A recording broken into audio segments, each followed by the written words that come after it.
Bismillahirrahmanirrahim. Assalamualaikum warahmatullahi wabarakatuh. Waalaikumsalam. Innal hamdalillah nahmaduhu wa nasta'inuhu wa na'udzu billah min sururi anfusina wa min sayyiati a'malina. Man yahdihillahu fala mudhillalah wa man yudlil fala hadiyalah. Asyhadu an la ilaha illallah wahdahu la syarikalah wa asyhadu anna Muhammadan abduhu wa rasuluhu amma ba'du.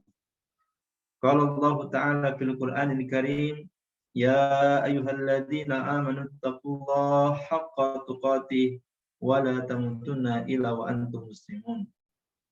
Fa inna asdaqal hadisi kitabullah wa khairul hadi Muhammad sallallahu alaihi wasallam wa syarrul umuri muhdatsatuha fa inna kulla muhdatsatin bid'ah wa kulla bid'atin dhalalah wa kulla dhalalatin finnar. Amma ba'd. Alhamdulillah wa syukurillah, pada kesempatan pagi hari ini Allah Subhanahu wa taala senantiasa memberikan begitu banyak nikmat-Nya.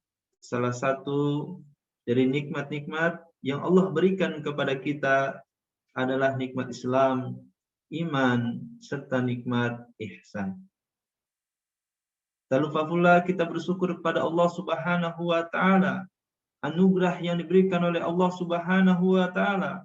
Bagaimana kita mensyukuri nikmat yang diberikan oleh Allah Subhanahu wa taala? Salah satunya adalah apa yang dikatakan oleh Allah Subhanahu wa taala dalam firman-Nya, "Wa ma khalaqul jinna wal insa illa liya'budun." Tidaklah Allah Subhanahu wa taala menciptakan jin dan manusia hanyalah untuk beribadah kepada Allah Subhanahu wa taala. Para ulama mufassirin yang dimaksud dengan illa liya'budun di sini adalah wahada yuwahidu tauhidan, adalah untuk mengesahkan Allah Subhanahu wa taala. Hanyalah Allah yang berhak kita ibadahi, hanyalah Allah yang berhak kita sembah. Salawat dan salam tercurahkan kepada Nabi kita Muhammad sallallahu alaihi wasallam, para sahabatnya, para tabi'in, tabi'ut tabi'in, serta orang-orang yang mengikuti mereka dengan baik. Abi dan Umi yang dimuliakan oleh Allah Subhanahu wa taala, alhamdulillah wa syukurillah, ahlan wa sahlan bikum. Dan sebelum saya mulai, semoga antum dalam keadaan sehat wal afiah, dan kita berdoa kepada Allah Subhanahu wa taala semoga parenting kali ini Allah Subhanahu wa taala berkahi kita semuanya dan bermanfaat bagi kita semuanya. Allahumma inni as'aluka ilman nafi'an wa rizqan thayyiban wa amalan mutaqabbala. Dan insyaallah langsung saja karena waktunya sangat terbatas, dan insyaallah kita bersama-sama belajar yaitu tentang tema parenting kita, yaitu anak tanggung jawab siapa. Saya mulai dari firman Allah Subhanahu wa taala. Di dalam firman Allah Subhanahu wa taala, Allah Subhanahu wa taala menyebutkan di dalam surat At-Tahrim, apa kata Allah Subhanahu wa taala? Ya ayyuhalladzina amanu qu anfusakum wa ahlikum nara. Hai orang-orang yang beriman, peliharalah dirimu dan keluargamu dari api neraka yang bahan bakarnya adalah manusia dan batu. Abi dan Umi yang dimuliakan oleh Allah Subhanahu wa taala, di dalam visi keluarga, di dalam visi berumah tangga, apa yang harus kita capai dari visi tersebut?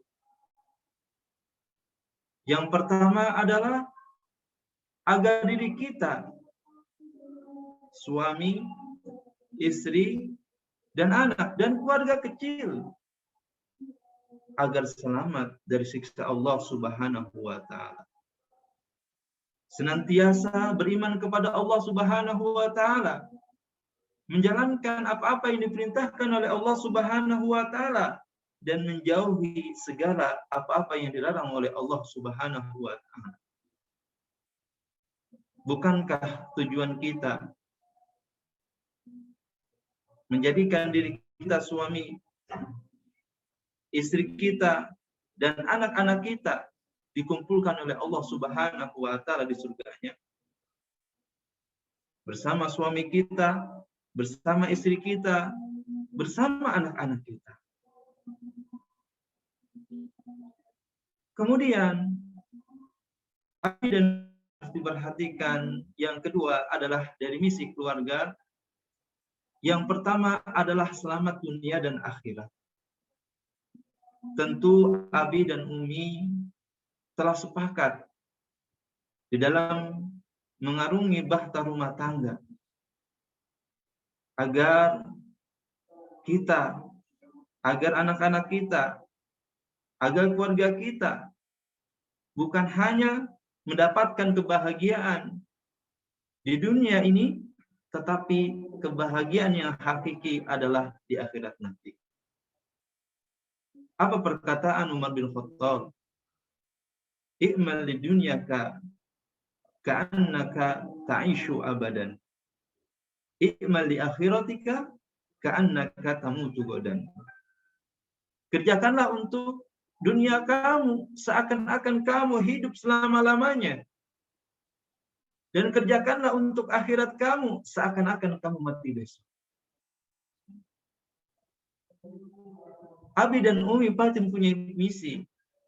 Bahwasanya anak-anak kami didik dengan pendidikan agama yang benar. Pendidikan apa yang dikatakan oleh Allah Subhanahu wa Ta'ala dalam Al-Quran.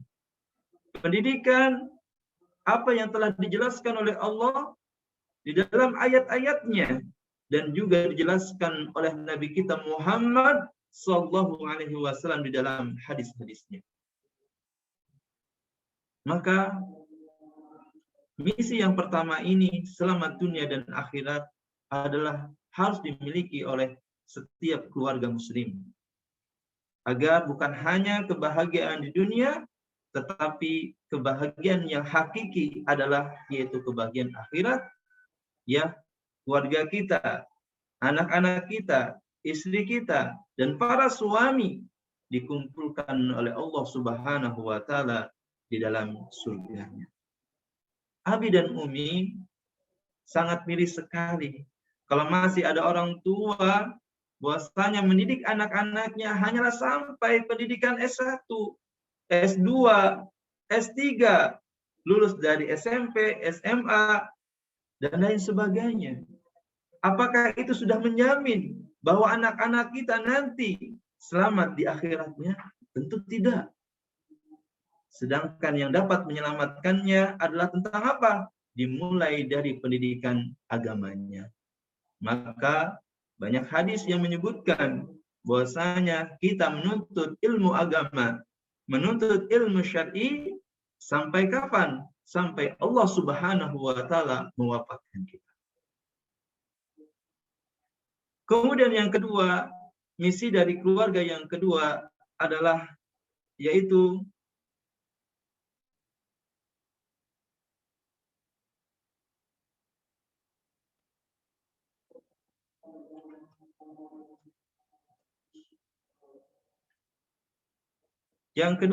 menjadikan keluarga samawa. Apa itu samawa? Itu menjadikan keluarga sakinah, mawaddah, warahmah. Bagaimanakah mewujudkan menjadi keluarga sakinah, mawaddah, warahmah? Yaitu ya keluarga yang senantiasa di dalam kehidupannya, di dalam kesehariannya, selalu memperajai ilmu-ilmu syar'i yang telah dijelaskan oleh Allah Subhanahu wa Ta'ala dalam Al-Qur'annya. di dalam hadis-hadis Nabi Shallallahu Alaihi Wasallam. Anak-anaknya dididik dengan pendidikan yang benar, dari pendidikan tauhid. Kemudian didik dengan pendidikan karakter yang baik, yaitu tentang pendidikan akhlak yang baik. Dididiknya anaknya tentang pendidikan Al-Quran dan pendidikan agama yang bermanfaat untuk dirinya dan untuk mempersiapkan kehidupan yang hakiki, yaitu kehidupan di akhirat nanti. Abi dan Umi, bukankah kita bangga kalau di dalam rumah tangga kita senantiasa rindu dan cinta selalu kepada Allah Subhanahu wa taala. Cinta kepada Nabi kita Muhammad Shallallahu Alaihi Wasallam dengan menjalankan sunnah-sunnahnya. Dari bangun tidur kita menjalankan apa-apa yang disunahkan oleh Rasulullah Shallallahu Alaihi Wasallam. Kemudian dari bangun tidur, segala aktivitas kita, keseharian kita mengikuti contoh-contoh atau sunnah-sunnah yang dicontohkan oleh Rasulullah Shallallahu Alaihi Wasallam. Apapun permasalahan dalam rumah tangga, kita kembalikan kepada Allah Subhanahu Wa Taala, karena solusi bahagia, ya, solusi bahagia di dalam menjalani rumah tangga, yaitu kuncinya adalah bagaimana kita bermuamalah dengan Allah Subhanahu Wa Taala dengan mempelajari Al-Quran. Kemudian yang kedua adalah mengkaji dan mengamalkan apa-apa yang dijelaskan oleh Nabi kita Muhammad SAW di dalam hadis-hadisnya yang sahih. Kemudian yang ketiga, misi dari keluarga adalah menjadikan anak yang soleh dan solehah. Poin yang ketiga ini sangatlah penting sekali. Jangan mengharapkan ya anak kita soleh dan solehah kalau kedua orang tuanya, kalau abinya, kalau uminya tidak soleh dan solehah. Anak kita ingin rajin sholat 5 waktu tepat waktu berjamaah di masjid. Anak kita ingin selalu membaca Al-Quran, menghafal Al-Quran, mempelajari Al-Quran. Tidak akan mungkin anak kita selalu tepat sholat 5 waktu, selalu mempelajari Al-Quran, kalau orang tuanya pun malas untuk sholat di masjid. Kalau orang tuanya pun ya jarang sekali untuk membuka mushaf Al-Quran. Bahkan di lemari Al-Quran disimpannya sampai berdebu. Tetapi ia menginginkan anaknya untuk mempelajari Al-Quran. Anaknya untuk cinta Al-Quran. Maka jangan mengharap anak kita soleh dan solehah kalau kedua orang tuanya tidak soleh dan solehah. Abi dan Umi yang dimuliakan oleh Allah Subhanahu wa Ta'ala, untuk menjadi orang tua yang soleh dan solehah, maka yang dilakukan oleh kedua orang tua yang pertama adalah banyak berdoa kepada Allah Subhanahu wa Ta'ala, agar senantiasa Allah Subhanahu wa Ta'ala menjadikan kedua orang tua selalu dekat dengan Allah Subhanahu wa Ta'ala. Kemudian yang kedua adalah selalu menuntut ilmu syar'i. Tidaklah ilmu yang kita bisa dapati untuk mendidik anak menjadi anak yang soleh dan solehah sudah dijelaskan ya oleh Allah Subhanahu wa Ta'ala dalam Al-Quran dan sunnahnya. Ya dengan apa? Yaitu kita dengan mengaji, dengan mempelajari ilmu-ilmu syar'i yang telah diterangkan oleh Allah Subhanahu wa Ta'ala dan Rasulullah Shallallahu Alaihi Wasallam. Abi dan Umi yang dimuliakan oleh Allah Subhanahu wa Ta'ala, begitu senangnya kita mempunyai anak ikhwan, anak laki-laki yang soleh, tumbuh kembang di dalam tauhidnya sejak usia dini dengan tauhid yang benar. dengan akhlak dan adab yang baik, yang karim dan karimah. Kemudian mengamalkan sunnah-sunnah Nabi Shallallahu Alaihi Wasallam. Bukankah ini menjadi kebanggaan kita? Tetapi ada hal-hal yang harus perhatikan bagi kedua orang tua, bahwa pendidikan di rumah adalah pendidikan yang sangat besar sekali. Karena kenapa? Karena untuk membentuk karakter, menjadikan anak soleh dan soleha, salah satunya adalah dengan pendidikan agama di rumah. Karena kenapa? Karena orang tua berumalah dengan anak-anaknya. Waktu yang dihabiskan dengan anak-anaknya lebih banyak di rumahnya. Maka inilah kesempatan bagi kedua orang tuanya, manfaatkan waktu sebaik-baiknya, karena ini adalah amanah yang sangat besar. Ya, amanah yang sangat besar yang berada di pundak-pundak kedua orang tua. Apa kata Nabi SAW? Kullukum ra'in wa kullukum mas'ulun an ra'iyatihi. Setiap kalian adalah pemimpin dan setiap pemimpin akan diminta pertanggungjawaban oleh Allah Subhanahu wa taala. Abi dan Umi, di zaman sekarang subhanallah, anak-anak TK sudah kenal yang namanya pacaran. Anak-anak SD zaman sekarang sudah kenal dan sudah ada yang terkena, yaitu dengan narkoba.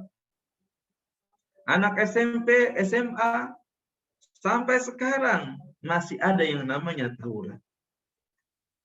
Bagaimana anak-anak kita bisa seperti itu? Terjatuh dalam narkoba, terjatuh dalam karakter yang tidak baik, akhlak yang tidak baik.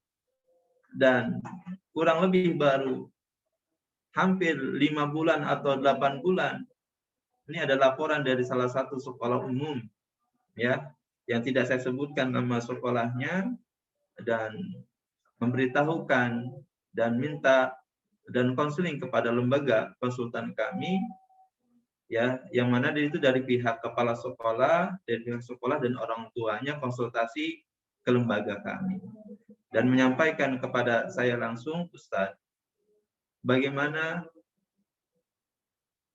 dan kami minta solusinya, bahwa ini terjadi di dalam rumah tangga saya, bahwa anak saya yang sekolah tingkat SMA ini, ya, anak saya mengikuti tawuran, ya, antara sekolah satu dengan sekolah yang lain yang berada daerah Tangerang. Saya nggak sebutkan nama sekolahnya karena ini privasi. Ini hanyalah untuk menjadi pembelajaran bagi kita bahwa perhatian kepada anak itu sangat penting sekali.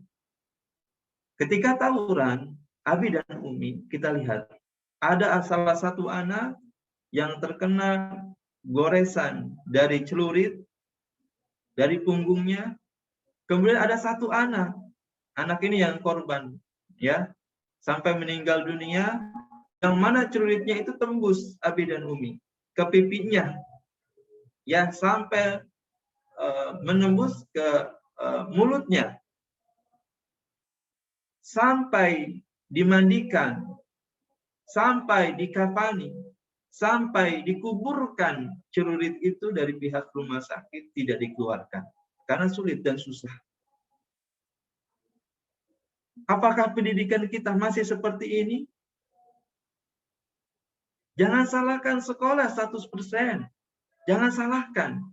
Karena yang pertama kali yang akan diminta pertanggungjawaban oleh Allah Subhanahu wa taala adalah kedua orang tuanya. Kenapa anak-anak bisa tawuran? Kenapa? Kalau bukan minimnya pendidikan agama untuk anak-anaknya. Kenapa minimnya pendidikan agama untuk anak-anaknya? Karena kedua orang tuanya pun telah jauh dari pendidikan agama. Belum lagi sekarang anak-anak SD. Ya, ketika anak melakukan penelitian, banyaknya kasus dan banyaknya laporan ke lembaga kami, anak-anak sekarang itu sudah ya terkena dengan istilah kecanduan gadget atau HP. Ana menangani satu kasus, ada anak setiap 10 menit sekali anak-anaknya itu meniru tentang game apa yang ia gunakan. Game yang ia mainkan. Ia menembak-nembak, kemudian mengikuti gerak-gerakannya. Kemudian setelah itu 10 menit kemudian tidak. Kemudian meniru lagi. Kemudian meniru lagi. Ustadz, ini bagaimana? Ana bilang, beristighfarlah kepada Allah Subhanahu wa taala. Sebenarnya apa yang diberikan kepada orang tua untuk anaknya ini adalah racun. Kenapa bisa racun? Karena kedua orang tuanya tidak bisa mendampingi anaknya, tidak bisa mengontrol anaknya, tidak bisa dijadwal untuk menggunakan gadget, ya. Kemudian durasinya dan kontennya apa yang dilihat oleh anak itu tidak ada perhatiannya untuk anak-anak. Ya, HP atau gadget ini bisa mendatangkan manfaat apabila digunakan dengan manfaat.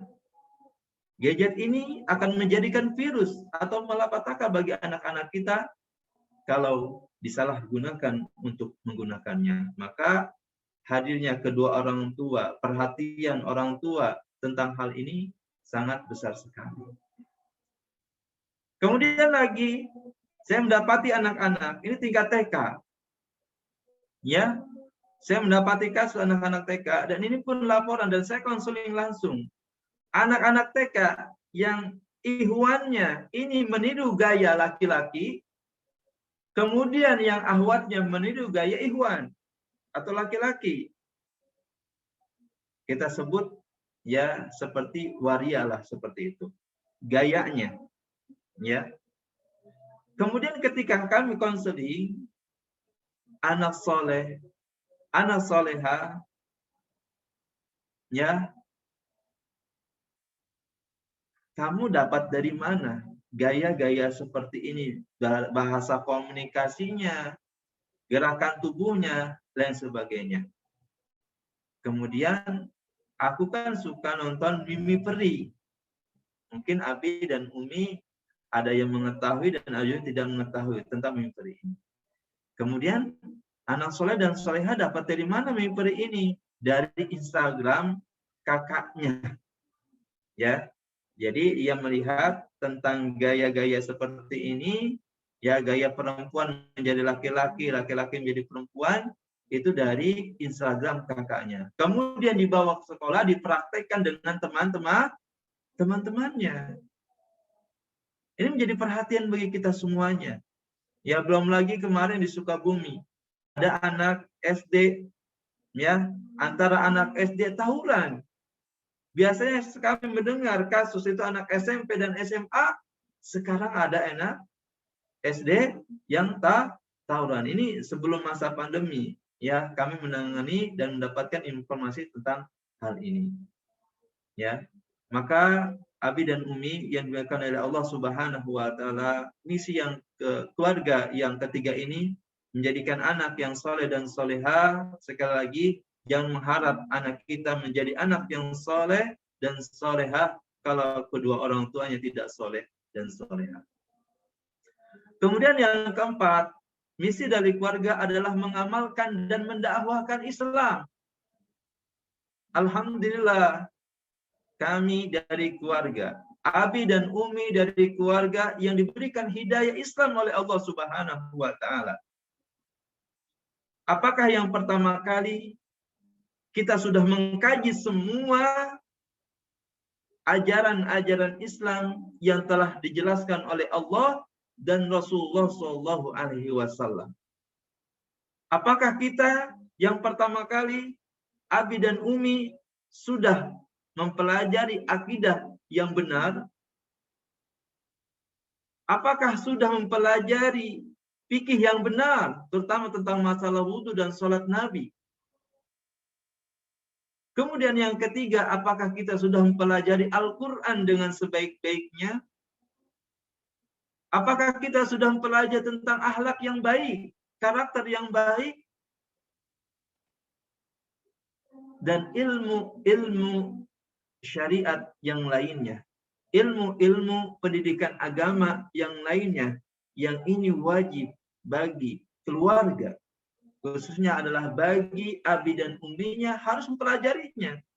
Bukan hanya mendatangi dengan kajian-kajian, tetapi ada waktunya ya bagi kedua orang tua untuk belajar, membahas bukunya langsung, sehingga menambah perbendaharaan ilmu yang baik. Kalau sudah mempelajari ilmu kitab tauhid, misalkan dari kitab usul salasah, akidah wasatiyah dan lain sebagainya, kemudian berlanjut ke kitab-kitab tauhid yang lainnya. Kemudian setelah mempelajari kitab tauhid, misalkan target yang kedua bagi kedua orang tua adalah mempelajari ilmu fikih, ya, ilmu fikih dari Bulughul Maram, Sahih Fikih Sunnah, ya, Al-Waziz dan lain sebagainya. Itu harus ada program-program yang harus dilakukan oleh kedua orang tua.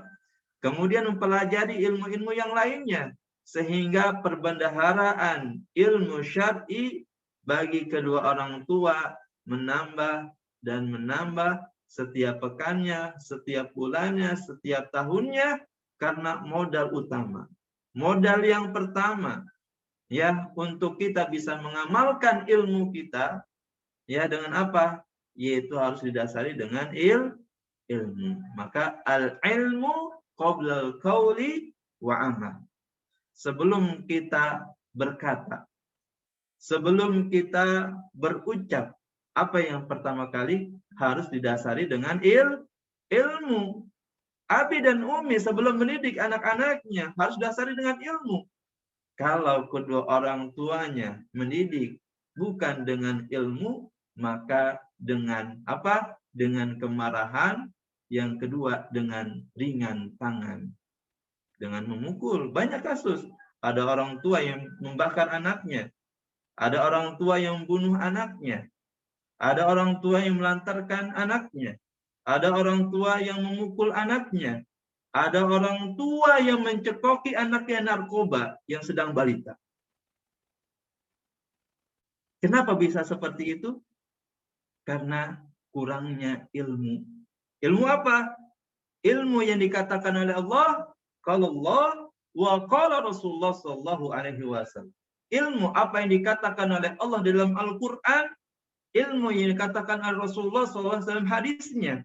Karena terkait tentang pendidikan anak, tentang pendidikan keluarga, sudah dijelaskan oleh Allah Subhanahu wa taala dalam Al-Qur'an, dalam hadisnya.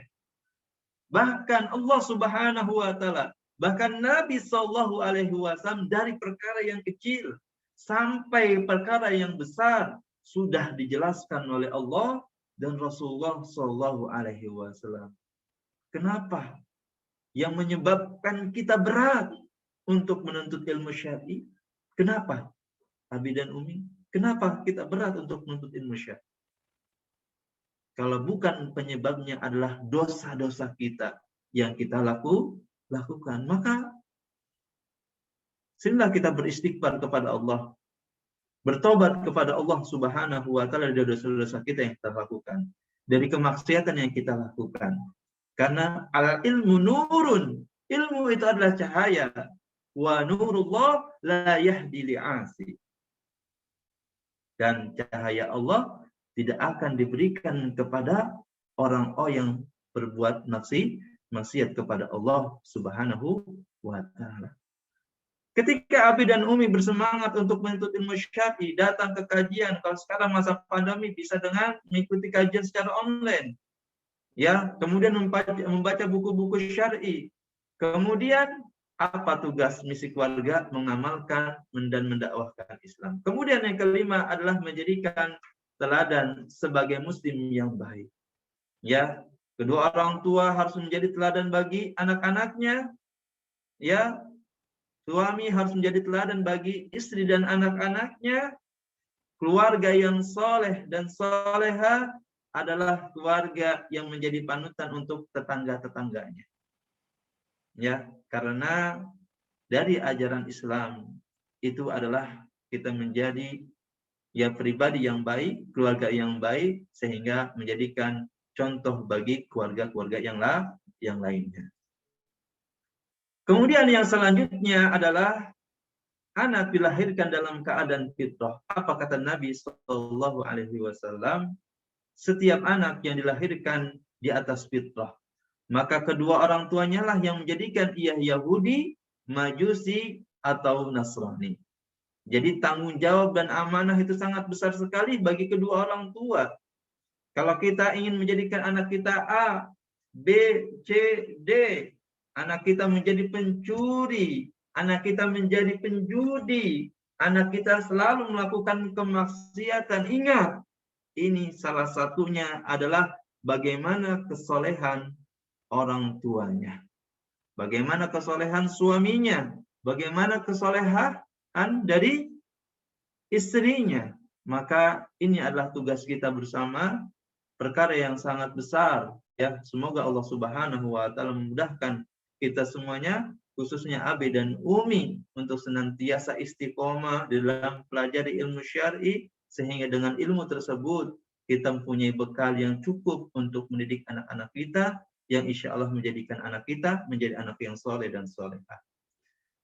Kemudian, apa yang dilakukan oleh orang tua sebelum recovery anaknya? Yang pertama adalah perbaiki diri dan banyak meminta pertolongan kepada Allah Subhanahu wa taala. Banyak orang tua kesulitan dalam mendidik anaknya. Anaknya selalu berjudi, anaknya selalu mabuk-mabukan, anaknya malas untuk sholat berjamaah di masjid, anaknya malas untuk mempelajari Al-Quran, ada anaknya yang terjatuh narkoba dan lain sebagainya. Maka ketika kesulitan di dalam mendidik anaknya, banyaklah yang pertama meminta doa kepada Allah Subhanahu wa taala.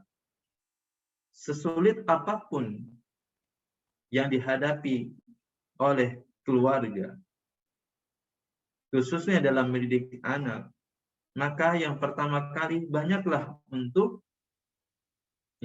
berdoa kepada Allah Subhanahu wa taala. Salah satunya adalah doa-doa kita yang kita panjatkan, yaitu di waktu-waktu yang mustajab. Ya, mudah-mudahan kesulitan kita dan doa kita diijabah oleh Allah Subhanahu wa taala.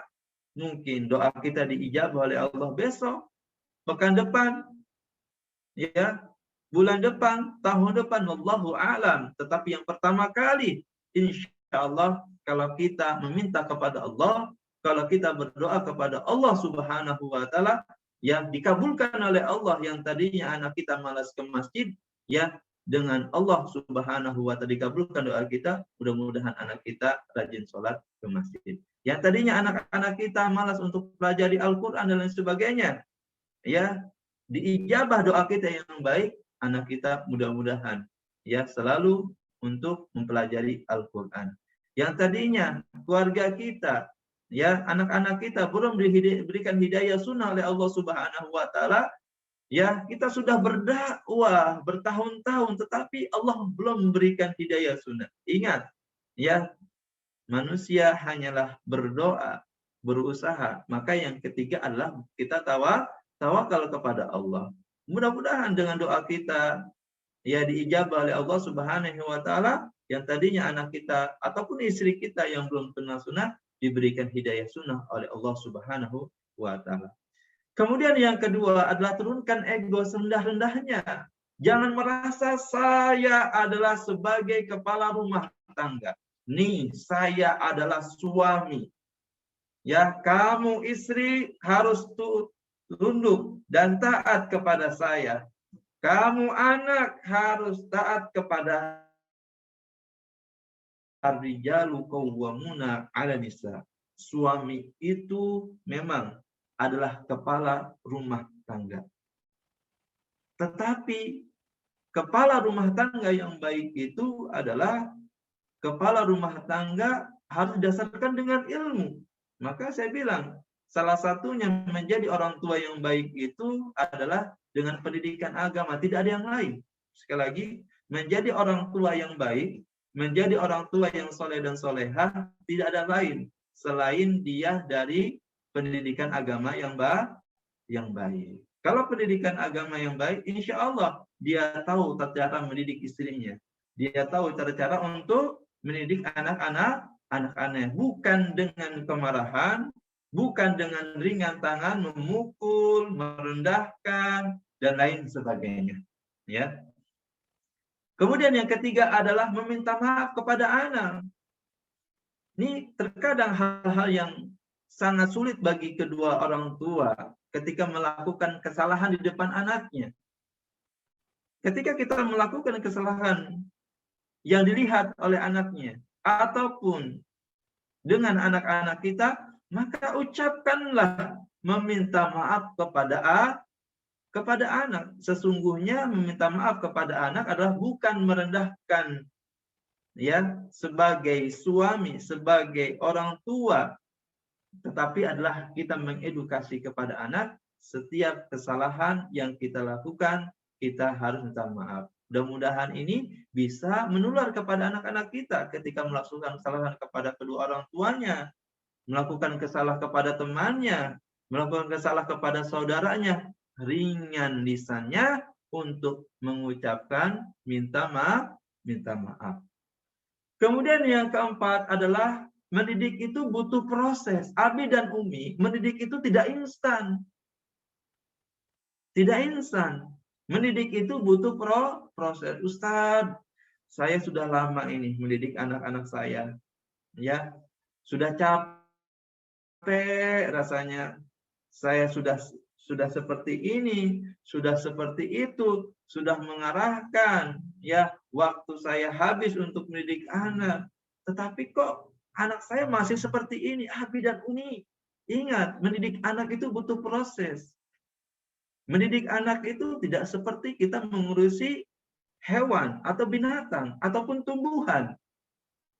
Ya, maka disinilah peran orang tua yang baik adalah mengerti tentang tumbuh kembang anaknya, bahwa mendidik anak itu ada tahap-tahapannya. Ada di masa anak-anak, ada di masa tamyiz, ada di masa balik, ada di masa syabab, dan lain sebagainya. Itu sudah dijelaskan oleh Rasulullah Shallallahu Alaihi Wasallam. Maka yang harus dilakukan oleh orang tua adalah yang pertama harus paham bahwa mendidik itu butuh proses, tidak bisa instan. Kemudian yang kelima adalah sekolah bukannya bengkel. Jangan segala sesuatu diserahkan semuanya oleh sekolah. Ustadzah, Ustadz, Bapak Kepala Sekolah, Ibu Kepala Sekolah, saya menitipkan anak saya nih di sekolah A ataupun di sekolah B. Pokoknya saya tidak mau tahu. Yang pasti saya inginnya anak saya ini akhlaknya begini, ini begini, ini begini, begini. Karena saya sudah menyerahkan anak saya ke sekolah Bapak dan Ibu. Nah, ingat. Ini harus diingat kepada kedua orang tua. Sekolah itu bukannya bengkel, bukan penitipan barang, bukannya laundry, dan lain sebagainya. Faktor keberhasilan untuk mendidik anak itu 100% bukan di sekolah. Di mana? 70% faktor keberhasilan anak dalam mendidik anak itu adalah di rumah. Sekali lagi, faktor keberhasilan anak di dalam mendidik anak itu 70% adalah di sekolah, di rumah. Kemudian 20%-nya adalah di sekolah, kemudian 10%-nya adalah di lingkungan bermain anak-anak kita. Maka tidak ada lagi sekarang ya bagi orang tua semuanya menyerahkan salah satunya kepada sekolah. Ya, segala sesuatunya, ustazah, pokoknya anak saya harus seperti ini, harus seperti ini, dan lain sebagainya. Maka kedua orang tua harus yang dilakukan adalah menjalin kerjasama yang baik. Itu harus dilakukan. Ya, adapun yang dilakukan orang tua adalah menjalin kerjasama dengan baik dengan orang tua dan sekolah. Yang kedua adalah menjalin komunikasi yang baik antara sekolah dan orang tua, karena mendidik itu tanggung jawab bersama antara sekolah dan orang tua. Tetapi porsi yang paling tingginya itu adalah dari rumah. Maka ada hal-hal yang kiranya itu mengedukasi untuk orang tua, ya, untuk informasi-informasi tentang perkembangan anaknya di sekolah, maka orang tua harus bekerja sama dengan baik dengan sekolah. Kalau misalkan di sekolah ada tes kematangan, misalkan, ya, tes kematangan siswa, misalkan dari TKA ke TKB, bahwa anaknya seperti ini, seperti ini, seperti ini, maka yang dilakukan orang tua adalah bekerja sama dan komunikasi yang baik. Karena ya guru ataupun sekolah insya Allah sudah ahli di bidangnya dan paham tentang kondisi dan karakter anak-anaknya yang belajar di TK, di SD, SMP ataupun SMA ataupun di sekolah-sekolah. Ya, maka yang dilakukan oleh orang tua adalah bekerja sama yang baik, berkomunikasi yang baik, maka berhusnudzonlah kepada sekolah. Ya, apalagi sekolah sunnah. Tetapi masukan dan kritikan yang membangun itu harus, ya, jangan sampai diabaikan. Tetapi yang harus kita kedepankan adalah kerjasama yang baik, kemudian komunikasi yang baik, berhusnudzon kepada sekolah karena sekolah itu dididikan pasti dia profesional, tahu dan ahlinya di bidangnya.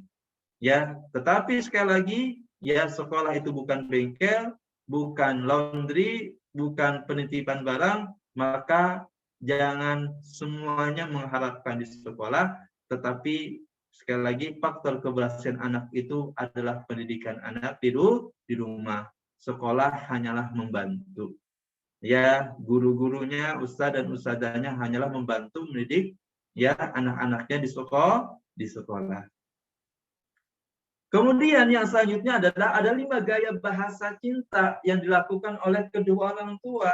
Yang pertama adalah memberikan pujian. Nah, oh Masya Allah anak mami, oh Masya Allah anak ayah, sudah hafal ya surat Al-Fatihahnya. Masya Allah, barakallahu fik ya anak soleh, barakallahu fik ya anak solehah misalkan. Berikan pujian. Oh, Masya Allah, 2 jempol nih dari Abi. Masya Allah, 2 jempol nih dari Ibu. Karena sudah sholatnya di masjid. Besoknya, ya, nanti sholat asarnya ke masjid lagi ya Abang ya. Oh, nanti kalau sholat lagi ke masjid, nanti disayang sama Allah. Ya, nanti abang disayang sama Allah dan Rasulullah SAW. Mau nggak disayang sama Allah dan Rasulullah SAW? Ya, berikan pujian kepada anak. Ya, walaupun anak-anak kita minta tohna, anak soleh ustadz, anak soleh ibu, anak soleh ayah, minta tolong dong untuk ambilkan, ya, ambilkan sendok misalkan di dapur misalkan.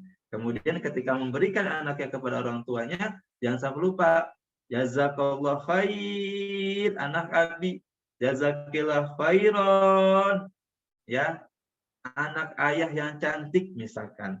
Ya, berikan pujian kepada anak. Ya. Kemudian yang kedua adalah kebersamaan. Yang kedua adalah kebersamaan antara anak dan orang tua. Orang tua sesibuk apapun dengan pekerjaannya harus meluangkan dengan anak. Bercengkrama dengan anak-anaknya, bermain dengan anak-anaknya, menciptakan game, menciptakan permainan, ya, dan lain sebagainya. Itu harus ada waktu kebersamaan dengan, ya, dengan orang tuanya. Kita lihat sekarang Abi dan Umi, setiap sore anak-anak itu berada, kalau kita lihat setiap kampung, setiap daerah, setiap kota dan sebagainya, di depan rumahnya, di komplek rumahannya misalkan anak-anak nongkrong. Ada yang mereka kumpul-kumpul di depan rumahnya, ada yang di pos tempat bermain. Ketika mereka ke lapangan sepak bola, bukan main sepak bola, tetapi main game, main HP bersama-sama. Ketika mereka kumpul-kumpul di depan rumahnya, mereka main game bersama-sama, main HP dan lain sebagainya. Nah, ketika penelitian saya ketika di masa pandemi sekarang, yang mana belajar online-nya lebih banyak, dan sekarang online-nya masih belum dibuka, dan belum boleh, kita lihat. Anak-anak sehari itu bisa 5 jam. bisa 6 jam, bisa minimalnya itu bisa 1 jam, minimalnya. Bisa 30 menit ataupun 1 jam itu minimal. Tapi kebanyakannya 5 jam sampai 7 jam. Dalam penelitian saya, di masa pandemi seperti ini, anak-anak itu di depan gadget, anak-anak itu di depan HP, jari jemarinya mereka tidak capek menggunakan gadget. Maka nanti ijazahnya ini mereka, ijazahnya lulus menggunakan gadget. Kalau mereka gunakan dengan mengedukasi mereka dengan baik, tapi kebanyakan tidak mengedukasi. Ya, kebanyakan mengarah kepada hal yang negatif. Makanya hal yang harus diperhatikan kepada Abi dan Umi, ya di masa pandemi seperti ini, maka harus ada jadwal. Ya, jadwal keluarga. Ya, kapan aktivitas anak itu kita harus kontrol. Apa yang dilakukan oleh anak kita jam sekian, dari bangun tidur sampai tidur kembali. Ya. Kemudian yang ketiga adalah memberikan hadiah. Allah adulukum ala syai' idza fa'altum tahabbtum tahadu wa tahabu.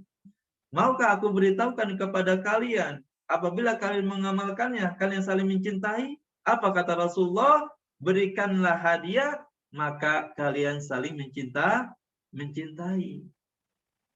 Ya, ada kejutan buat istrinya, ada kejutan buat anak-anaknya, walaupun tidak mahal hadiah yang diberikan oleh abinya, walaupun tidak mahal hadiah yang diberikan oleh ayah dan ibunya untuk anak-anaknya, setidaknya ada hadiah yang ini menjadikan ya chemistry rumah tangga, kebersamaan rumah tangga, komunikasi dalam rumah tangga antara ayah, ibu, dan anak ini bisa menjadikan iklim cinta kasih sayang di antara ayah, ibu, dan anak-anaknya. Ya, jadi sekali lagi kata Rasulullah, ketika kita memberikan hadiah itu akan menimbulkan saling mencintai, saling kasih sayang. Tapi ingat, di dalam memberikan hadiah itu harus mengedukasi. Bukan segala sesuatunya kita memberikan hadiah tapi tidak ada intrik untuk mengedukasi untuk anak-anak kita. Ya, misalkan contohnya adalah, oh Masya Allah, nanti kalau anak soleh dan soleha sudah hafal satu Al-Quran, ya juz Al-Quran, satu juz dari Al-Quran, juz yang ke-30, nanti Abi dan Umi nanti berikan hadiah. Tapi hadiahnya masih rahasia ya dari Abi dan Umi, tetapi nanti hadiahnya ada. Nanti Abi berikannya ketika kalian sudah hafal satu juz. Yang pertama adalah juz ke-30. Ataupun ya misalkan ada hal-hal yang lain ya, yang di situ ada motivasi baiknya, yang pada endingnya nanti kita bagi orang tua memberikan hadiah. Ya. Kemudian yang keempat adalah pelayanan. Ya, kita lihat ya, orang tua kita sebelum menjadi ayah dan ibu, ya kita dulu menjadi anak nih. Menjadi bayi. Ya, menjadi bayi, menjadi balita, menjadi anak yang dewasa, menjadi orang tua sampai sekarang ini. Ya, bagaimana pelayanan kedua orang tua kita kepada kita? Maka ilmu yang kita dapat ketika dulu kita diasuh kepada kedua orang tua, hal-hal yang baik kita harus tularkan kepada anak-anak kita. Jangan berubah 80 derajat kebaikan-kebaikan yang baik dari kedua orang tua kita sebelum kita menjadi orang tua tidak ada sama sekali untuk anak-anak kita. Terutama kita banyak mengambil ibrah kepada ibu kita, yang karena kesehariannya lebih banyak dengan anak-anaknya karena di rumah mengurus rumah dan mengurus anak-anaknya. Walaupun peran ayah juga sangat banyak untuk mendidik anak-anaknya, tetapi waktunya lebih banyak ibu. Apa yang kita harus ambil pelajaran dari ibu kita? Apa yang kita harus ambil banyak dari ayah kita? Maka kita tularkan kepada anak-anak kita hal-hal yang positif, yang baik untuk anak-anak kita. Kita menjadi pelayan, bukan menjadi pelayan yang baik bagi anak-anak kita. Apa pelayan yang baik? Salah satunya adalah memberikan pendidikan yang baik. Bukan hanya hal yang materi, hal yang keduniaan. Anak pengen ini, diberikan ini. Anak pengen mobil, diberikan mobil. Anak pengen motor, diberikan motor. Anak pengen rumah, diberikan rumah. Anak pengen ini, diberikan. Tetapi pelayanan yang harus diberikan kepada orang tuanya yang terbaik itu adalah dengan pendidikan agama. Karena kenapa? Kalau kita berikan pelayanan pendidikan agama, maka insya Allah sesuai dengan visi misi kita, agar kita nanti dikumpulkan oleh Allah di akhiratnya, ya bersama istri, bersama anak kita di dalam surganya Allah Subhanahu wa Ta'ala. Kemudian yang selanjutnya adalah dengan sentuhan. Ya, dengan sentuhan kasih sayang, dari bahasa komunikasinya, dari gaya tubuhnya, ya, di waktunya kala kita berkomunikasi yang lembut, kita lembut. Di mana sentuhan kita berkomunikasi yang tegas. Ingat ya, tegas sama memarahi beda. Ya, harus ya, salah satu pendidikan untuk anak-anak kita dengan tegas. Ya, bagaimana gaya tubuh kita? Ya, harus kita praktikkan kepada anak-anak kita, karena kedua orang tua adalah qudwah bagi anak-anaknya. Kalau orang tua berbicara A, pasti anak kita bicara A. Kalau orang tuanya berkomunikasi B, pasti anak-anak kita berkomunikasi dengan B. Maka jangan sampai anak-anak kita tahu kalau kedua orang tuanya ada permasalahan rumah tangga, marah-marah depan anaknya. Ya, marah-marah di depan anaknya. Baik, Abi dan Umi yang dimuliakan oleh Allah Subhanahu wa Ta'ala, sekarang waktunya sudah pukul 10.38. Ya, Masya Allah, ini sebenarnya pembahasan kita belum selesai dan masih banyak, ada hal-hal yang kiranya penting sekali saya ingin sampaikan pada parenting kali ini. Tapi kedua, karena waktunya terbatas, ya, waktunya sangat terbatas sekali. Mudah-mudahan Allah Subhanahu wa Ta'ala mempertemukan kita, ya, di pertemuan yang selanjutnya. Dan karena waktunya sudah habis, ya, maka sekarang saya serahkan ke moderator untuk kita buka tanya jawab. Falyatafaddal akhi fillah.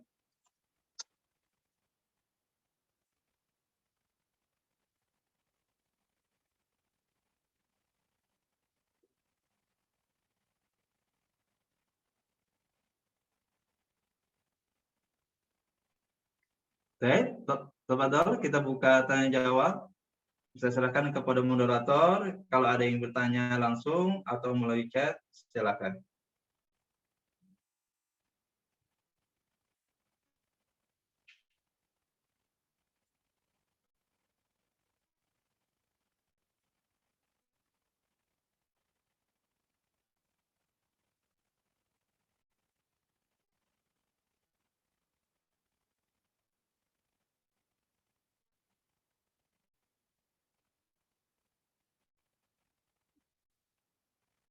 Baik, tafadhol bagi panitia.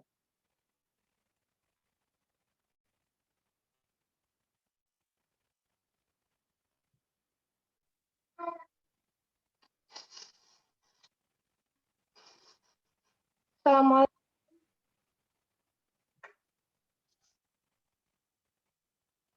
Halo. Iya, assalamualaikum Ustadz. Waalaikumsalam warahmatullahi wabarakatuh. Ini saya mau bertanya Ustadz. Saya kan punya anak tuh usia 4 tahun dan 2 tahun. Saya gimana solusinya ya Ustadz? Biar agar mereka itu saling berantem kayak gitu loh Ustadznya. Sering banget kayaknya si kakak itu bikin adiknya nangis kayak gitu Ustadz. Jadi saya kadang-kadang kebawa emosi terus, tapi akhirnya kalau udah marah sama si kakak saya menyesal kayak gitu Ustadz. Ini anak laki dua-duanya ya? Iya, dua-duanya laki-laki Ustadz. Yang kalau bermainnya yang berlebihan ini kita sebut dengan mainnya berlebihan, ya. Ini sampai seperti apa Ibu? Apakah sampai memukul-mukul atau seperti apa? Atau berkata kasar saja? dia berkata kadang-kadang gini loh Ustadz, kayak lebih ke mental gitu, maksudnya adiknya nggak suka dibilang, padahal hal yang sepele sih, cuman keseringan sehari itu adiknya sampai nangis tuh hampir sepanjang hari itu kayaknya nangis adiknya. Jadi misalnya adiknya nggak suka dibilang gula kayak gitu kan, enggak, bukan gula kata adiknya. Abangnya tuh kayak seneng, kayak seneng ngelihat respon adiknya nggak suka, sampai adiknya nangis kayak gitu. Terus nanti ngulang lagi hal yang lain Ustadz, misalnya tarik yang ini nggak sampai mencederai gitu, enggak Ustadz, cuman ke takutnya ke mental adeknya kayak gitu, soalnya sering disakitin hatinya gitu Ustadz. Oh, nah. Baik, Ibu. Baik, yang pertama, langsung jauh Ibu ya.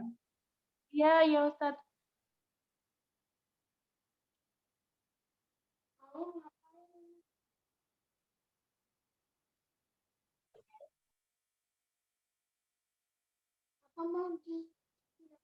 Enggak lah nak, kok bilangnya kayak gitu.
Suara saya. Assalamualaikum. Abi dan Umi. Apakah silakan dilanjut. Taib. Ya, apa ya? Ada sedikit gangguan koneksi. Taib. Yang pertama untuk jawaban dari Ibu, yang pertama adalah kita berdoa kepada Allah Subhanahu wa taala. Ya. Kita berdoa kepada Allah Subhanahu wa taala karena mendidik itu adalah butuh perjuangan dan kesabaran. Yang pertama kita doakan kalau ada hal-hal sifat dan karakter bagi anak-anak kita itu yang kurang baik. Terus meminta kepada Allah, berdoa kepada Allah Subhanahu wa taala. Ini yang pertama. Kemudian yang kedua, bahwa karakteristik untuk anak-anak akhwat dan anak perempuan itu sangatlah berbeda. Sekali lagi, karakteristik ya untuk anak-anak akhwat dan ikhwan itu sangat berbeda. Khususnya adalah fase-fase anak yang umuran 4 tahun, 5 tahun, ya, ataupun anak yang di fase tamyiz. Ya, biasanya ini lebih cenderung untuk menunjukkan jati diri kinestetiknya lebih tinggi dibandingkan dengan akhwat. Nah, biasanya kalau akhwat itu nanti kalau udah usia masa-masanya di usia puber itu biasanya lebih menonjol dibandingkan dengan laki-laki. Nah, ini dalam fase-fase pendidikannya seperti itu. Nah, bagaimanakah solusinya bagi orang tua? Yang pertama adalah solusinya bagi kedua orang tua adalah buat kesepakatan antara, saya bilangnya itu kalau di sekolah itu namanya kesepakatan kelas atau disebut juga dengan manajemen kelas. Maka ini juga bisa dilakukan bagi kedua orang tua di rumahnya. Buatlah kesepakatan di rumah, buatlah kesepakatan di rumahnya antara kedua orang tua dan anak-anaknya. Karena memang kepala sekolah di rumah itu kan abinya ya. Kemudian gurunya itu ibunya, siswanya itu adalah anak-anaknya, dan rumahnya itu adalah sebagai sekolahnya. Maka antara kepala sekolah dan guru, kita bilang dengan abi dan ibunya, itu buat kesepakatan dengan anak-anaknya. Ya, ini yang kami terapkan selalu di sekolah. Satu, misalkan anak soleh dan soleha misalkan selalu berkata yang baik. Yang kedua, misalkan tidak boleh berkata yang kasar misalkan. Kemudian yang ketiga, tidak menyakiti adiknya atau tidak menyakiti kakaknya. Kemudian yang keempat, misalkan tidak boleh memukul dan menendang dan lain sebagainya. Ya. Dan poin-poin itu tertulis dan dikomunikasikan kepada anak-anak. Bukan berarti tulisannya kita berikan kepada anak, tetapi lebih tentu kita adalah mensosialisasikan kepada anak antara kesepakatan antara orang tua dan anak. Ya, itu harus dipahami oleh anak. Ya, itu buat kesepakatan. Kemudian di situ kita buat antara reward dan punishment-nya, hukuman dan penghargaannya. Ya, tentu hukumannya punya mengedukasi untuk anak-anak kita. Ya, mengedukasi untuk anak-anak kita. Misalkan untuk rewardnya, misalkan untuk penghargaannya pun kita berikan kepada mereka. Oh, Masya Allah, anak soleh pada hari ini mendapatkan bintang. Anak abi, anak umi. Karena kenapa? Karena dari pukul sekian sampai sekian selalu berkata yang baik, selalu membantu abinya, dan lain sebagainya. Ya. Maka yang ketiga itu adalah kita buat reward dan punishment. Misalkan dengan bintang, ya misalkan sesuatu yang ia sukai penghargaannya dan lain sebagainya. Dan ingat, kalau kita menerapkan hukumannya masih taraf yang mengedukasi dan tidak ada hukuman yang tidak mengedukasi. Kita berikan hukuman yang mengedukasi untuk anak. Ya, misalkan apa? Hukumannya, misalkan hukumannya itu adalah yang mendidik, contohnya adalah anak soleh, ya nanti sholat ke masjid sama abi, sopnya paling depan, seperti itu. Atau hukumannya yang kedua, anak soleh, nanti sop yang pertama 15 menit atau 5 menit sebelum adzan berkumandang sudah sama abi di masjid, murojaah dulu atau baca Iqra dulu, ya, ataupun menghafal hadis dulu dan lain sebagainya. Hukumnya seperti itu, masih mengedukasi kepada anak-anak. Ya. Jadi kita berikan edukasi buat anak-anak apapun, karena anak-anak itu apalagi anak-anak yang umur 4 tahun, 5 tahun, 6 tahun, ya. Itu ada hal-hal yang harus diperhatikan untuk anak-anak karena mereka fasenya ini adalah masih belum tamyiz, ada juga yang fasenya tamyiz, itu baru mulai yang seperti itu. Kemudian yang selanjutnya yang keempat, anak-anak yang belum tamyiz, ya mungkin tadi anak ibu belum fasenya belum tamyiz, itu belum bisa membedakan antara benar dan salah. Kalau anak-anak yang belum tamyiz, kita ambil contoh misalkan dia mau berjalan, kemudian dia menyeberang di jalan raya yang di situ ada motor dan mobil. Mungkin kalau kebanyakan anak-anak yang belum tamyiz, belum mengerti bahwa ini membahayakan dirinya, dia langsung jalan aja tanpa menoleh ke kanan dan ke kiri. Kemudian ia memukul temannya. Dia berpikiran, berasumsi apa yang memukulnya hal yang wajar. Karena kenapa? Karena dia belum tahu tentang membahayakan. Bahaya, buruk, baik. negatif, dia belum memahami tentang itu. Kemudian yang selanjutnya dia belum paham juga antara dosa, pahala, dan lain sebagainya.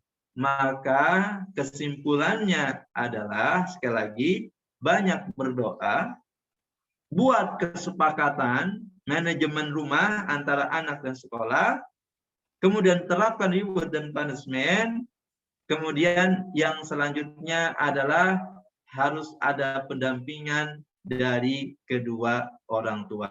Yang terakhir, bersabar setelah kita berusaha apa yang kita berikan ataupun kita didik untuk anak-anak kita. Wallahu a'lam bishawab. Tafadhol, kalau ada lagi silakan. Baik, syukron wa jazakumullah khairan Ustaz. Waya. Bagi ayah dan bunda yang ingin bertanya lagi, dapat klik tombol 3, kemudian raise hand. Nanti panitia akan unmute, atau bisa melalui chat diketik.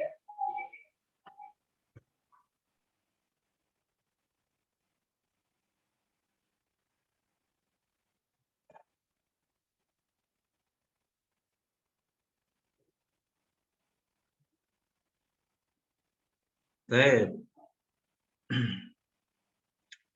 Di sini ada pertanyaan. Assalamualaikum warahmatullahi wabarakatuh. Waalaikumsalam warahmatullahi wabarakatuh. Ana mau bertanya, gimana kalau saya sebagai orang tua suka dipandang salah dalam mendidik anak oleh orang tua kita?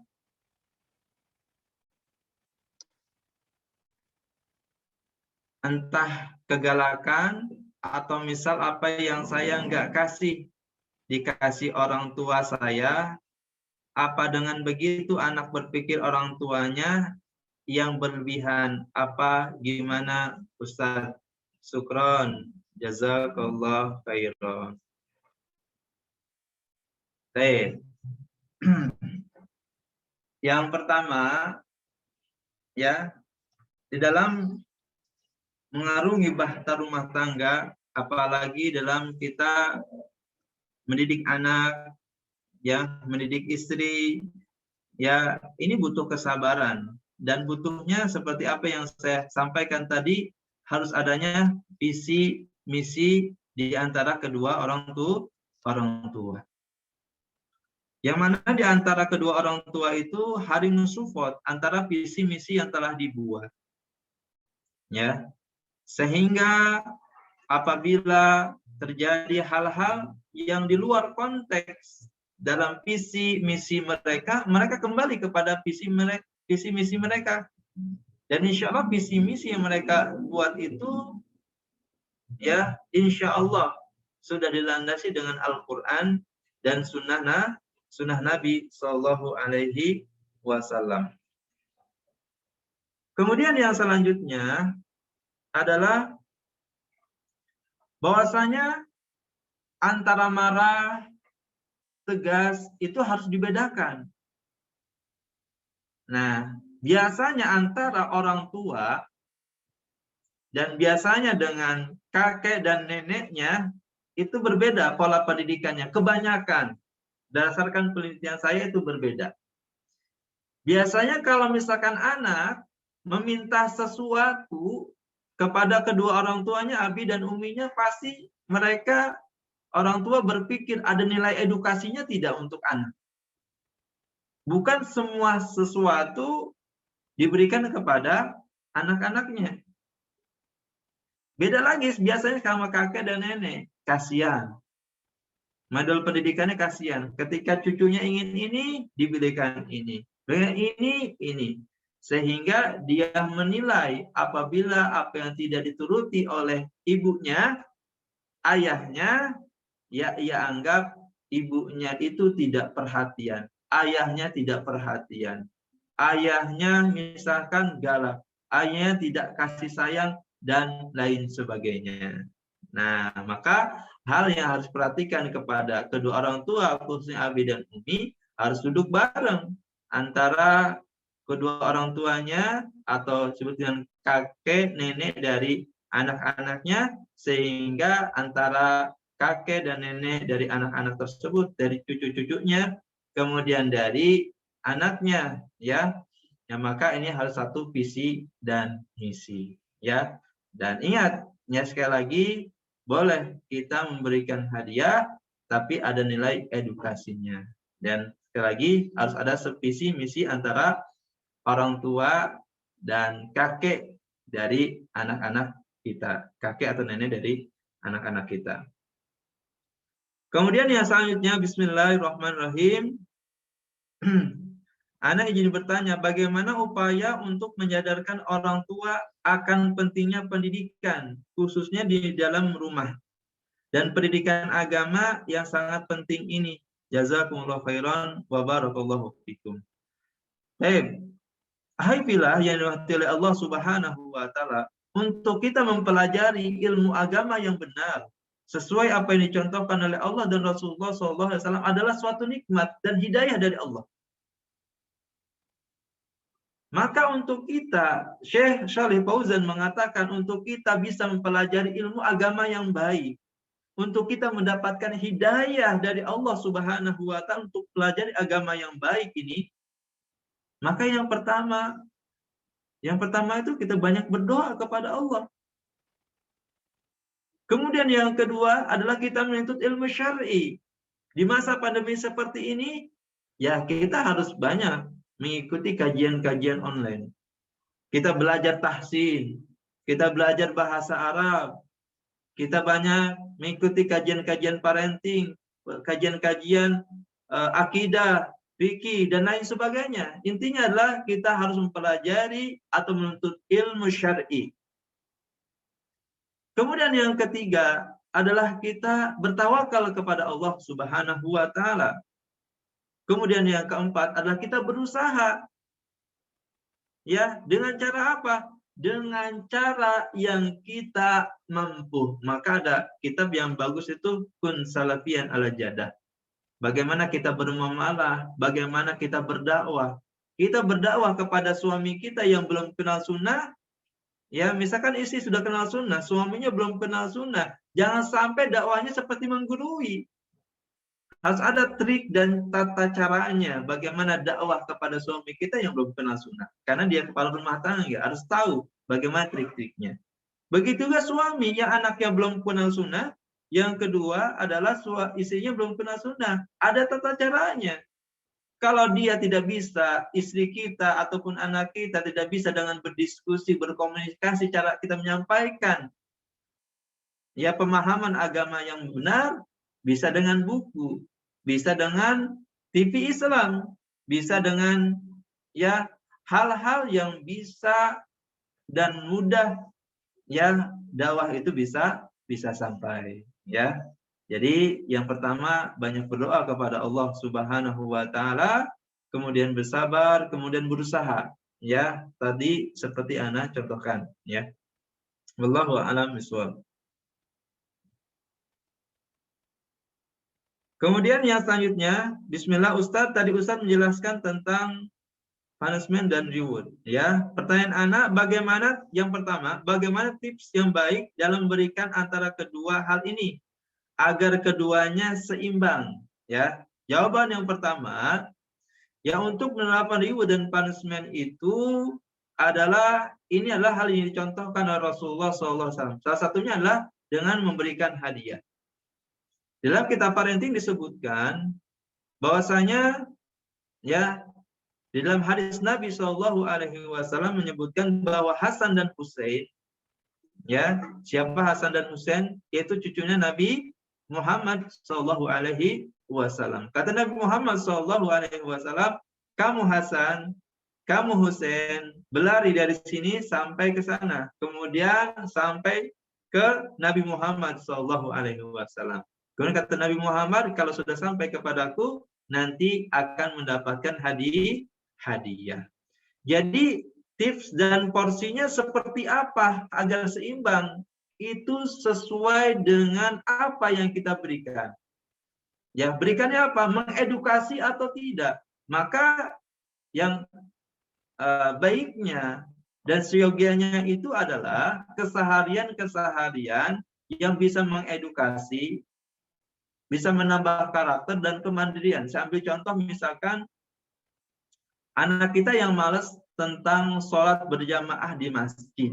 Nah itu kita bisa terapkan reward dan punishment-nya. Sehingga ya permasalahan-permasalahan untuk pendidikan anak kita bisa terselesaikan. Oh, Masya Allah, ketika kita terapkan reward dan punishment untuk masalah sholat anak ini, bisa kita dimudahkan oleh Allah Subhanahu wa Ta'ala. Salah satunya misalkan kalau dia sholat 5 waktu tepat waktu sama 1 bulan, misalkan kesepakatan antara orang tua dan anaknya, misalkan diberikan buku bacaan sunnah, misalkan buku bacaan anak yang sunnah, misalkan tentang kisah Nabi, tentang kisah sahabat, atau tentang kisah-kisah anak soleh. Kemudian yang selanjutnya mungkin rewardnya, punishment-nya, misalkan di situ bisa anak soleh dan soleha misalkan membantu ibunya untuk nyuci piring misalkan, atau membantu ibunya untuk menyapu misalkan. Tetapi kita lihat kondisi anak-anak kita, apakah anak-anak kita yang fasenya ini masih anak-anak, ataukah sudah tamyiz, balik, dan lain sebagainya. Sehingga kita memberikan hukuman pada porsinya, ya pada usianya, sehingga tidak berlebihan. Ya, karena kalau berlebihan itu akan memberikan dampak yang negatif bagi anak-anak kita. Kemudian yang kedua, apa efek dari punishment dan reward yang tidak seimbang? Misal berat ke punishment-nya atau berat ke reward-nya. Nah, ini tidak memberikan edukasi yang baik. Ya, maka tadi saya sebutkan, berikan porsi reward dan punishment itu pada kondisi dan titik tertentu di mana orang tua itu kesulitan dalam mendidik anak. Pada intinya kan pendidikan itu normal-normal saja. Tetapi nama kita pendidikan pasti ada permasalahan-permasalahan dan kendalanya. Dan permasalahan-permasalahan kendala dalam mendidik itu pasti orang tua mempunyai. Misalkan anak yang malas membaca Al-Quran, pelajari Al-Quran. Anak yang malas misalkan belajar online, ya, di sekolahnya. Anak yang misalkan tidak berakhlak yang baik dan lain sebagainya. Kita berikan porsi di mana permasalahan anak yang kita terapkan reward dan punishment-nya. Ya, reward dan punishment-nya tadi, ya, semuanya harus memberikan edukasi untuk anak-anak. Dan memberikan reward itu jangan terlalu berlebihan juga.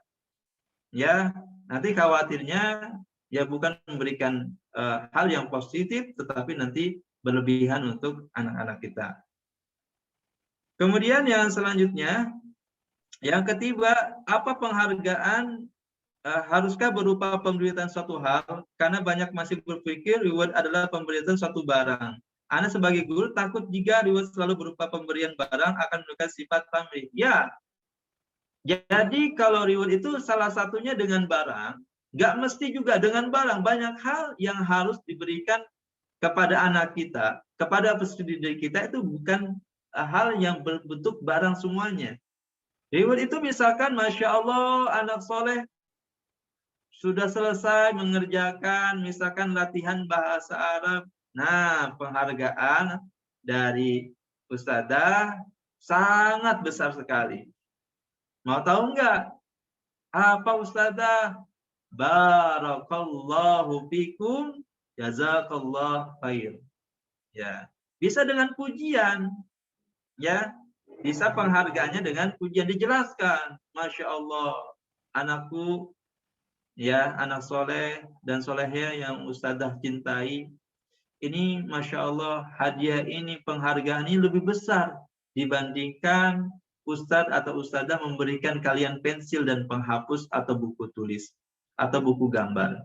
Tetapi ini adalah semoga Allah yang membalas semua kebaikan anak soleh. Nanti di mana? Nanti di akhirat.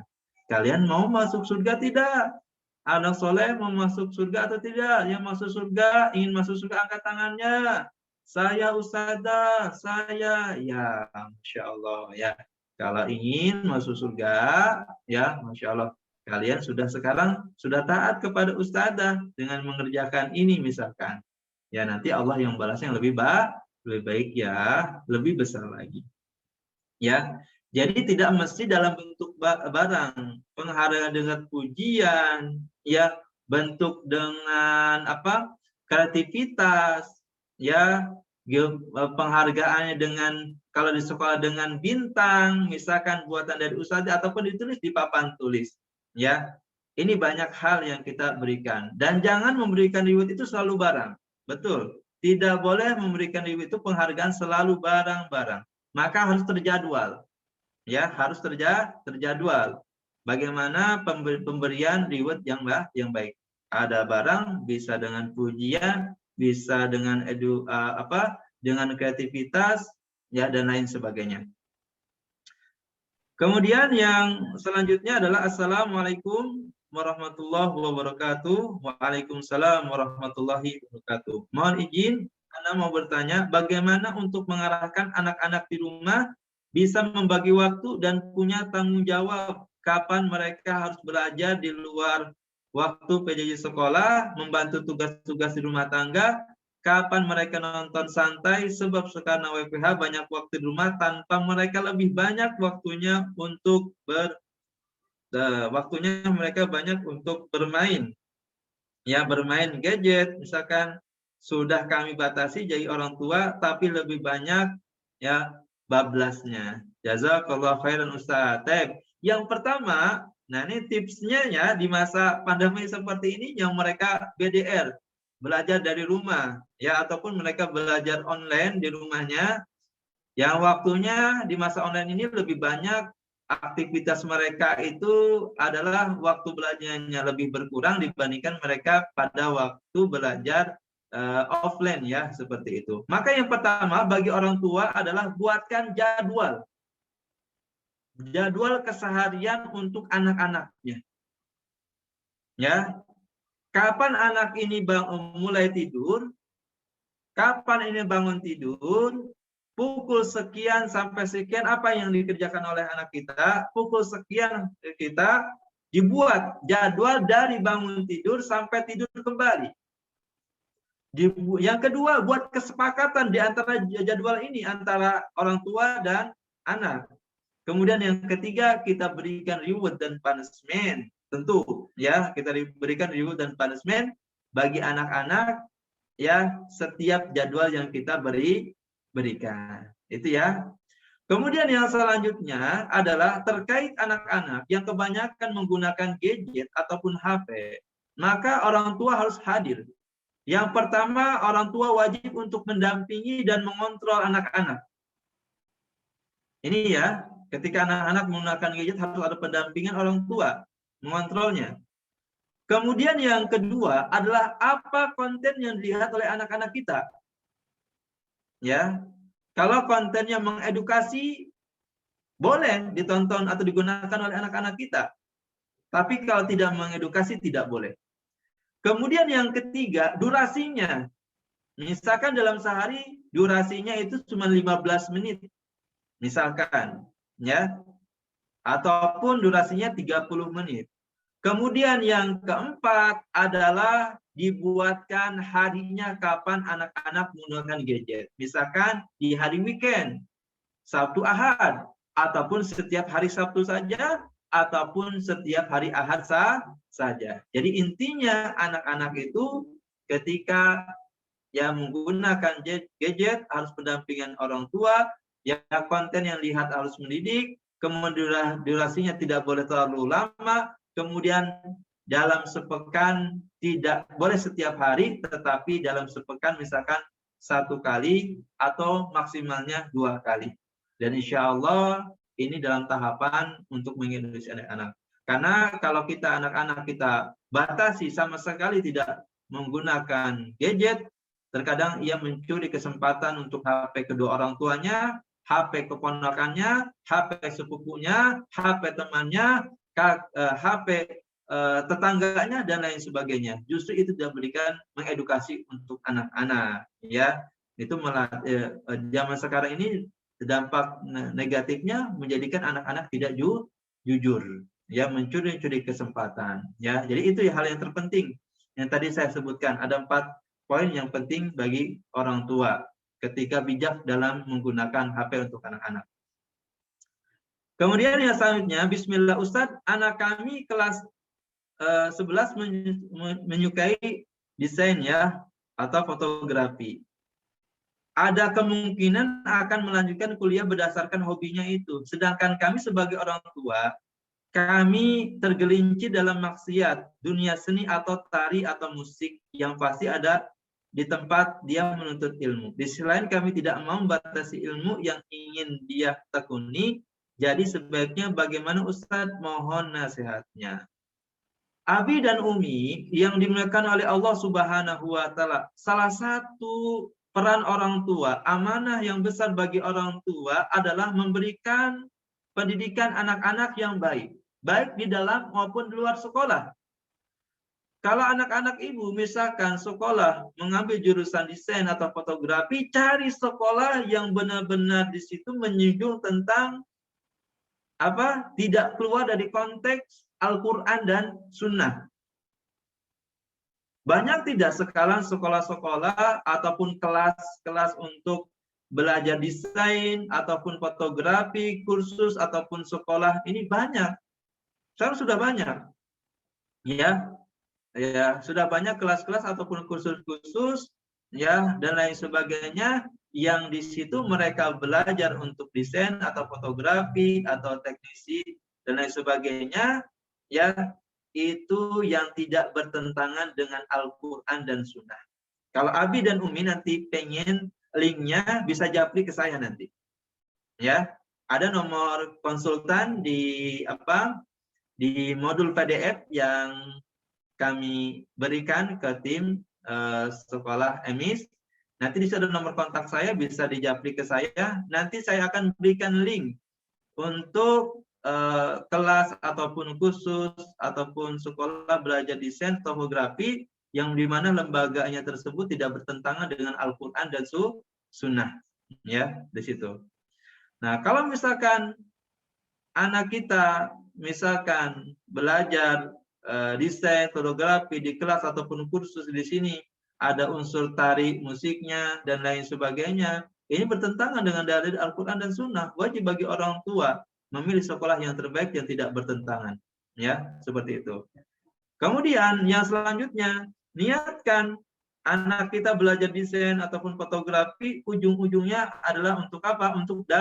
Untuk dakwah. Bisa dia berdakwah dengan ini, buat poster-poster, flyers, ya ataupun video-video Islami yang bermanfaat untuk umat. Karena masih jarang, masih sedikit, ya khususnya kita para ikhwan, ya yang pandai tentang hal-hal yang seperti ini, ya seperti itu. Jadi boleh dan izinkan, tetapi kita lihat dulu di mana ia belajar. Kalau tidak ada pertentangan, insya Allah, ya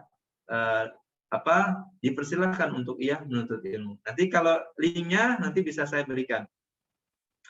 Kemudian Bismillah Ustadz, sesuai dengan temanya anak tanggung jawab siapa? Ini masih banyak yang beranggapan bahwa anak hanya tanggung jawab umunya, tanggung jawab ibunya, tanpa mengikut sertakan ayah atau abinya di rumah. Padahal yang pernah anak tahu dari data seorang psikologi, anak yang pernah melakukan penelitian, dari data tersebut 8 dari 10 seorang anak kehilangan figur seorang ayah.